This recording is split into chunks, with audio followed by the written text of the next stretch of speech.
आकांक्षा जैन गाजियाबाद से, जो कि टीम संकल्प समाधान की सदस्य भी हैं, आपके चरणों में त्रिवार नमस्ते करते हुए पूछ रही हैं कि महाराज जी, हम जैनों का सबसे बड़ा महोत्सव कुछ ही दिनों में आने वाला है, भगवान महावीर का जन्मोत्सव संपूर्ण विश्व में बड़े ही धूमधाम से मनाया जाएगा।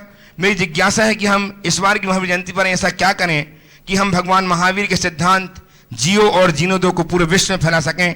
गुरुवर मेरा एक निवेदन है कि आप इस पर ही प्रकाश डालें कि हम महावीर जन्मोत्सव कैसे मनाएं, रथ यात्रा आदि में किन बातों का ध्यान रखें।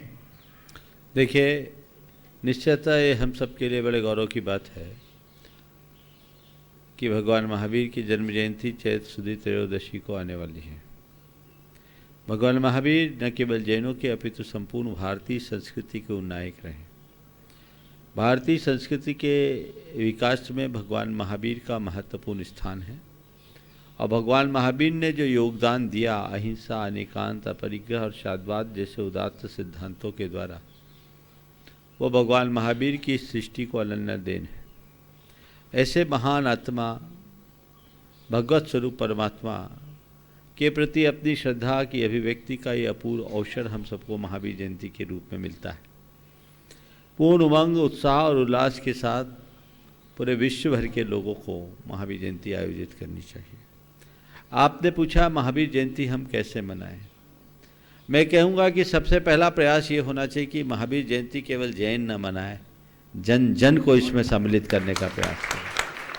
हर स्थान के लोग आपस में मिले और लोगों को इससे जोड़े कि महावीर जयंती का आयोजन यहाँ होने जा रहा है। भगवान महावीर संप्रदायातीत विभूति थे। उन्होंने पूरे प्राणी मात्र के कल्याण के लिए जियो और जीने दो का उपदेश दिया, केवल जैनों के लिए नहीं दिया। और जियो और जीने दो की आवश्यकता संपूर्ण विश्व को है। तो हम भगवान महावीर के चरणों में अपनी श्रद्धा भक्ति अर्पित करके इस तरह का मनोभाव अन्य लोगों के बीच भी रखें ताकि वे भी आपकी इस महावीर जयंती में सम्मिलित हों। फिर विभिन्न प्रकार के जो भी जुलूस, यात्रा, जलसे आदि करते हैं वो तो करते ही, उससे लोगों में एक जागरूकता आती है, अच्छी चीज़ है। लेकिन कुछ ऐसे कार्यक्रम करें सभा और गोष्ठियों आदि के माध्यम से जिससे हम गैर जैन लोगों को भगवान महावीर और उनके जीवन आदर्शों का बोध करा सके। हमें इसके लिए प्रयास होना चाहिए, करना भी चाहिए। ये बड़ी विडंबना है कि आज भी भारत के अनेक बड़े बड़े राजनेता और कर्णधार अपने व्याख्यानों में रामकृष्ण बुद्ध का तो नाम लेते हैं, पर महावीर का नाम लेने में क्यों कतराते हमें समझ में नहीं आता। हमें एक जागरूकता लानी चाहिए ताकि वे भगवान महावीर के इस अनन्य देन के प्रति अपनी कृतज्ञता ज्ञापित करे। ये भगवान महावीर की अहिंसा ही है जिसके बल पर हमारा देश आज़ाद हुआ है और उनके प्रति प्रत्येक को कृतज्ञ बने रहना चाहिए। ये चीज़ लोगों के अंदर जगाइए, एक अलख लोगों के मध्य जागनी चाहिए। रहा सवाल हमारी शोभा यात्राओं का, एक समय था जब जैनियों की शोभा यात्रा से दूसरे लोग सीख लेते थे और अनुकरण करते थे और कहते थे जैनियों की शोभा यात्रा बड़ी भव्य और अनुशासित होती है। लेकिन वर्तमान के दौर में हम देखते जा रहे हैं धीरे धीरे शोभा यात्राओं की शोभा क्षीण होने लगी है। महावीर जयंती जैसी शोभा यात्रा में लोगों की सहभागिता कम दिखने लगी है।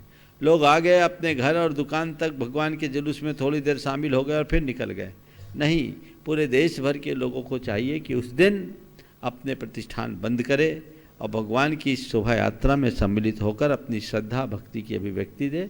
एकदम अनुशासित तरीके से, सड़क पर किसी भी प्रकार का प्रदूषण न फैलाए, गंदगी न फैलाए। डिस्पोजल जो ग्लासेस वगैरह होते हैं आप लोग जो फेंकते हैं शोभा यात्रा के बाद, वहाँ सबसे ज़्यादा गंदगी उससे मचती है, दूसरे लोग उसको देख करके कोसते भी होंगे। ये ध्यान आप सबको रखना है। कुछ ऐसी झांकियाँ हम उसमें प्रदर्शित करें जिसमें भगवान महावीर के संदेशों का ज्ञान हो। और इस वर्ष तो हमारे साथ एक और अवसर है, हम भगवान महावीर के प्रतिनिधि के रूप में आचार्य गुरुदेव को प्रस्तुत करें जिनके संयम यात्रा के 50 वर्ष पूर्ण हो रहे हैं और लोगों को जिनके माध्यम से बता सकते हैं कि भगवान महावीर कैसे थे। तो उनके लघुनंदन यहाँ, उनकी प्रतिकृति यहाँ, इनको देख लो और समझ लो महावीर कैसे थे। हम उनसे जुड़े हुए भी संयम, उनके संयम स्वर्ण महोत्सव से जुड़ी झांकियाँ भी इस बार निकालें ताकि एक पंथ दो काज हो सके और जैन अजैन लोगों को इससे जुड़ाव हो सके। तो महावीर जयंती का एक सार्वजनीन कार्यक्रम और देश देशांतरों में इसका संदेश हो। भारत के भी बहुत सारे लोग आज भगवान महावीर के बारे में जानते नहीं हैं। इसलिए हमें चाहिए कि महावीर जयंती का लाभ उठाकर हम जन जन को भगवान महावीर से परिचित कराएं और लोगों को बताएं महावीर जैनों के नहीं, जन जन के हैं।